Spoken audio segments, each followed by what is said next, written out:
It doesn't really get more wild than this for Manny Pacquiao, but a recent report from The Telegraph and CNN has stated that Manny Pacquiao was a kidnapped target of Islamic terror gang that was also responsible for beheading a Canadian hostage, says the Philippines president. Now, the president of the Philippines and Manny Pacquiao actually go way back. We actually have a series of pictures in which he's been a big supporter of Pacquiao in his boxing career, and also not that many forget, but if you're not even a boxing fan, but you're politically involved, Manny Pacquiao has held political positions in the Philippines and is even considering running for president of the Philippines. But so, in general, some more context for you.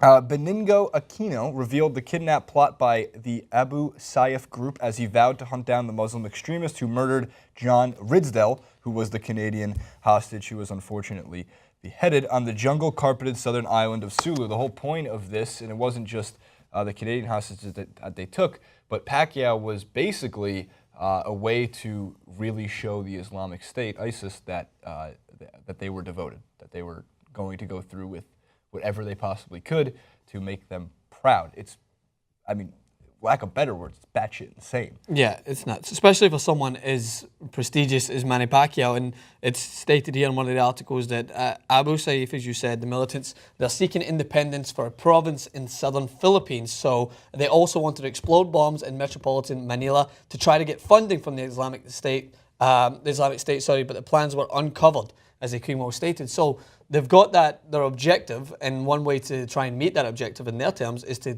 kidnap the most famous of anyone in the Philippines, Manny Pacquiao. And in doing so, I think it was a means to say, look at the measures we're going to go to get more funding to put across, I would say, their immediate goal. So it's a scary time, obviously, in the world in general, but it just showcases that celebrities such as Manny Pacquiao and involved in politics in such an area as the Philippines, he could be a target for people because he's going to obviously gather an enormous amount of numbers if you go to get someone like that. Off of that note, just from becoming a president or looking to become president or being politically involved, it makes you an immediate target, not just to Islamic extremists and terrorists alike. It makes you a target to simply anybody that doesn't agree with your political views, values, opinions, or policies. So it puts, I mean, I'm sure Pacquiao knows that he's going to be put in a situation where he's going to be made a target, but obviously not to this extent of kidnapping and obviously getting worse than that with what we've seen through, again, the extremely unfortunate terrorist acts that have been on behalf of ISIS around the world.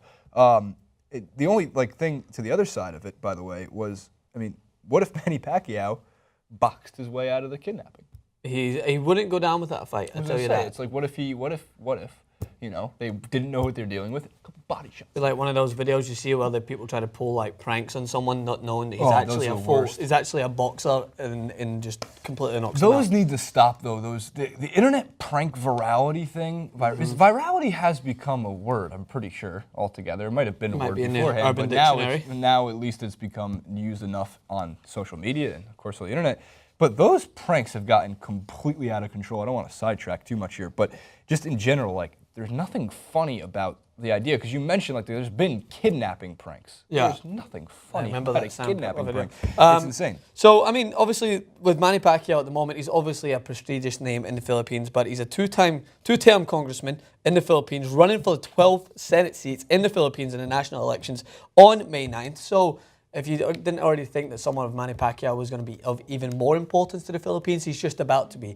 And when you look at a terrorist organization group, what is their main objective? It is to drive fear into everyday citizens. How do you drive fear into everyday citizens? You hit people in areas where they should feel safe, and you make them feel unsafe, and you showcase that anyone out there in the world can be a target. So they're trying to showcase that even if you are of that celebrity category, as Manny Pacquiao is, he's worshipped in his homeland, he's not safe. And according to the president of the Philippines, he stated that they even allegedly hatched plots to kidnap Manny Pacquiao or one of his children, as well as the president's sister, Chris, and one of her children. So it really is a scary affair. I mean, you just hope that the right measures are now taken, and it obviously is encouraged, and these reports were found before any action was taken.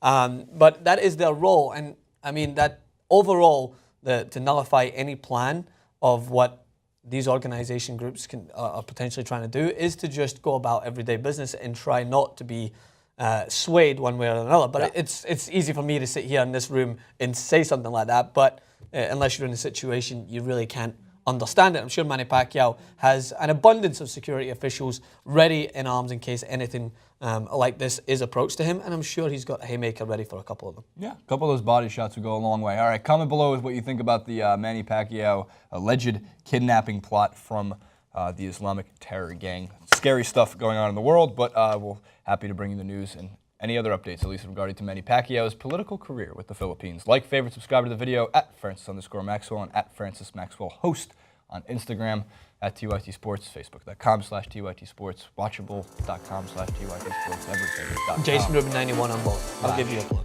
TYT.